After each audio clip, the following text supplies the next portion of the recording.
தந்தை மகன் தூய ஆவியின் பெயராலே ஆமேன். மத்தேயு எழுதிய நற்செய்தி வாசகம் அதிகாரம் 11 இறை வசனங்கள் 28 முதல் 30 முடிய. அக்காலத்தில் இயேசு கூறியது: பெருஞ்சுமை சுமந்து சோர்ந்திருப்பவர்களே, எல்லாரும் என்னிடம் வாருங்கள். நான் உங்களுக்கு இளைப்பாறுதல் தருவேன். நான் கனிவும் மனத்தாழ்மையும் உடையவன். ஆகவே என் நுகத்தை உங்கள் மேல் ஏற்றுக்கொண்டு என்னிடம் கற்றுக்கொள்ளுங்கள். அப்பொழுது உங்கள் உள்ளத்திற்கு இளைப்பாறுதல் கிடைக்கும். ஆம், என் நுகம் அழுத்தாது, என் சுமை எளிதாய் உள்ளது. ஆண்டவரின் அருள்வாக்கு. கிறிஸ்துவே உமக்கு புகழ்.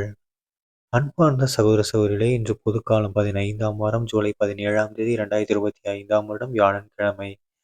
இன்றைய நற்செய்தியில் நம்ம இயேசு கிறிஸ்து ஆண்டவர் நம்ம எல்லாருக்கும் சூப்பரான ஒரு விஷயம். இந்த விஷயம் மட்டும் எல்லாருக்குமே தெரியும்.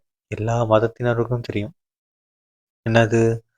சுமை சுமந்து சோர்ந்திருப்பவர்களே எல்லாரும் என்னிடம் வாருங்கள், நான் உங்களுக்கு இளைப்பாறுதல் தருவேன். பெருஞ்சுமை.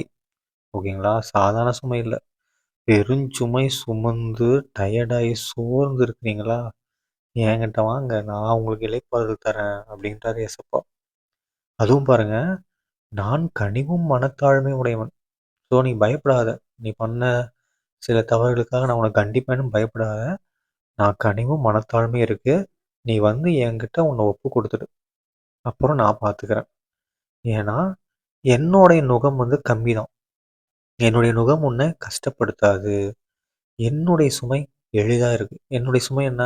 நான் சொல்கிறத நீ கேட்கணும். அதான் உன்னுடைய அதாவது நான் உனக்கு கொடுக்கக்கூடிய சுமை அப்படின்னு ஏசப்பா சொல்கிறாரு. என்ன சுமை கொடுக்குறாரு அவரு? எல்லாரையும் அன்பு செய்யு. உனக்கு தப்பு செஞ்சால் அவங்கள மன்னிச்சிரு. ஸோ இதுதான் ஏசப்பா நமக்கு கொடுக்கக்கூடிய சுமை. இது நாம் பண்ணுறது கஷ்டமா? ஈஸி. ஸோ அவர் சொன்ன மாதிரி நம்ம எல்லார் மேலேயும் அன்பாக இருந்து எல்லாரும் பண்ணுற பாவத்தையும் மன்னிச்சுட்டு கடவுளுக்கு நன்றி கூறிட்டு அவரை நோக்கி மன்றாடி ஏழைகளுக்கு உதவி செய்கிறது, தானம் தர்மம் பண்ணிட்டு இருந்தோம்னா கண்டிப்பாக என்ன நடக்கும்? நம்ம வாழ்க்கையில் எல்லா சுமைகளும் சரி சரியாயிடும். சரிங்களா? ஸோ நாம் மற்ற விஷயத்தை நினச்சி சோர்ந்து இருக்காம ஏசப்பாட்ட போய் இளைப்பாறுதல் பெறுவோம். கண்டிப்பாக ஏசப்பா நம்ம எல்லாருக்கும் நமக்கு தேவையான அளவுக்கு இளைப்பாறுதல் கொடுப்பாரு. சரிங்களா? தந்தை மகன் தூய ஆவியின் பெயராலே ஆமீன்.